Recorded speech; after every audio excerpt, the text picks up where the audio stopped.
এই যে আমার সেই কাঙ্ক্ষিত রাস্তা এটা।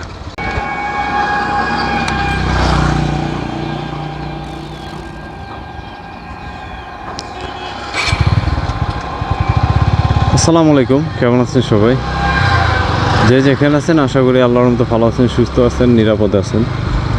আবারও চলে আসলাম আরও একটি ব্লগ নিয়ে, যেটা হইতেছে আজকে কিন্তু সকালে অনেকটা মেঘ হয়েছে। ঠিক ফজরের নামাজের পর যখন নামাজ পড়তে উঠছি তখন দেখলাম ভালোই বৃষ্টি হয়েছে। আর এই রাস্তা আসলে বৃষ্টির আওয়াজটা বোঝা যায় না, কারণ এটা একটু রোদ উঠলেই রাস্তাটা অনেকটা শুকিয়ে ঢুকে যায়। আর সামনে একটি ডিয়ারিং মানে বিপজ্জনক রাস্তা আছে, আমি একটু আপনাদেরকে দেখাই। ওরে বাবা এসব গরুগুলা ক্যানজেন বাইন্দা রাখে না, এটি হচ্ছে সমস্যা। কিছু কিছু মানুষ আছে ছেড়ে দেয়, রাস্তাঘাটে কী হলো না হলো এটা তাদের দেখার বিষয় না, ছেড়ে দিছি তো ছেড়েই দিছি। তো মেঘ টেক ভালোই হইতেছে, কারণ আবহাওয়াটা খুব সুন্দর। এই আবহাওয়াটি আমার কাছে মনে হয় একটা বেস্ট আবহাওয়া। গরম ঠান্ডা দুইটা মিলেই আছে। যেমন শীতের দিনে অনেক সময় সবাই বলে শীতটাকে তেমন একটা ভালো ভালো লাগে, আসলে আমার কাছে শীতটা খুবই ভালো লাগে। কারণ শীতের মধ্যে অনেক কিছু কী বলে যে গরম টরম কম লাগে, অনেক খরচপাতি কম, সব কিছুই কম। ওই যে ট্রেন যাচ্ছে, এই কিছুদিন পরপরই ট্রেন আসা যাওয়া করতেছে। তো এই সেই রাস্তা, যে রাস্তাটির কথা আমি বললাম, আসলে এই রাস্তাটা সংস্কার করা দরকার। মানে একমাত্র যদি বৃষ্টি আসে শুধু এই রাস্তাটাই আওয়াজ পাওয়া যায়। রাস্তার অবস্থা দেখলে বোঝা যায় আসলে কী পরিমাণ ব্যাগ বৃষ্টি হয়েছে। ওরে গাড়িটার মনে হয় চাকা পাংচার হয়ে গেছে, না ব্রেক শুতে সমস্যা হয়ে গেছে, লোড গাড়ি পুরা। তো দেখেন এই যে আমার সেই কাঙ্ক্ষিত রাস্তা এটা। এখান দিয়ে যেতে হলে খুবই চিন্তা ভাবনা করে যেতে হয়, বিশেষ করে যখন পানি থাকে তখন। আর পানি না থাকলে তো সবই স্পষ্ট বোঝা যায়। এই ওই যে দেখেন কি অবস্থা।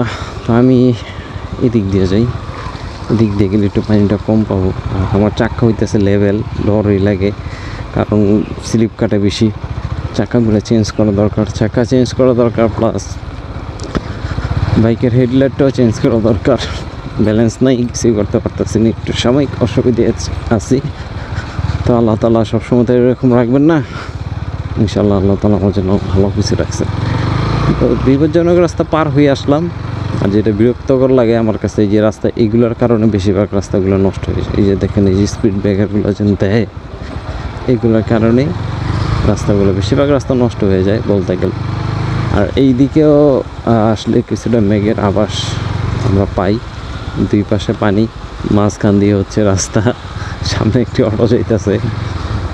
আসলে কি বলবো আর, কারণ আমি একটা ব্লগে বলছিলাম যে রাস্তা তৈরি হয়ে ঠিকই, কিন্তু রাস্তার যেই ড্রেনেজ লাইন ওগুলো যদি না থাকে তাহলে ভালো রাস্তাও ঠিকই না, নষ্ট হয়ে যায়।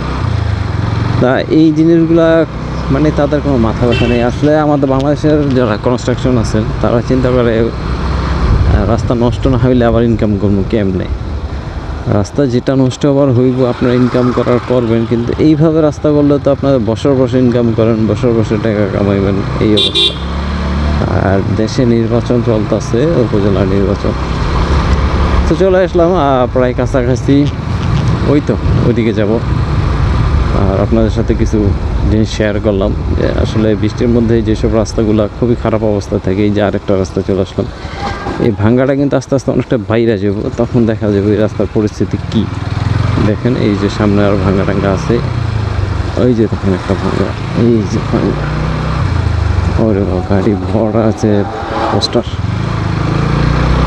আসলে প্রত্যেকটা জিনিস যদি আমরা খেয়াল করি, এই জিনিসগুলো, এই যে রাস্তার পরিস্থিতি অনেকটা ভয়াবহ পরিস্থিতি, অনেকটা মাঝে মাঝে কিছু রাস্তা যারা নতুন আসে তাদের জন্য অবস্থা খুবই খারাপ। ওই যে দেখেন ওরা যেন কী করতে মন চাইছিল। এই জিনিসগুলো খুবই আমার কাছে বাজে লাগে ডেজার্টের পাই। চলে আসলাম ঠিক অনেকটা দূরে, প্রায় কাছাকাছি। আপনাদের কাছ থেকে আমার টাইম হয়ে গেছে, কারণ হচ্ছে অনেক কথা বললাম।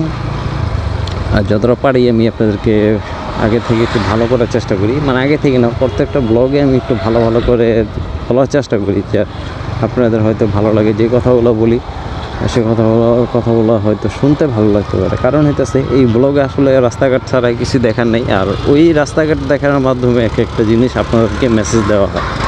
তো আরেকটা মেসেজ দিই, যারা মুসলিম আছেন সকলে ইনশাল্লাহ পাঁচ ওয়াক্ত নামাজ পড়বেন ইনশাল্লাহ। আজকের মতো এখান থেকে বিদায় নিই। ভালো লাগলে চ্যানেলটা সাবস্ক্রাইব করতে পারেন বটগাছের নিচে। দেখা হচ্ছে আপনাদের সাথে যে কোনো পরবর্তী ব্লগে। সেই পর্যন্ত আল্লাহ হাফেজ।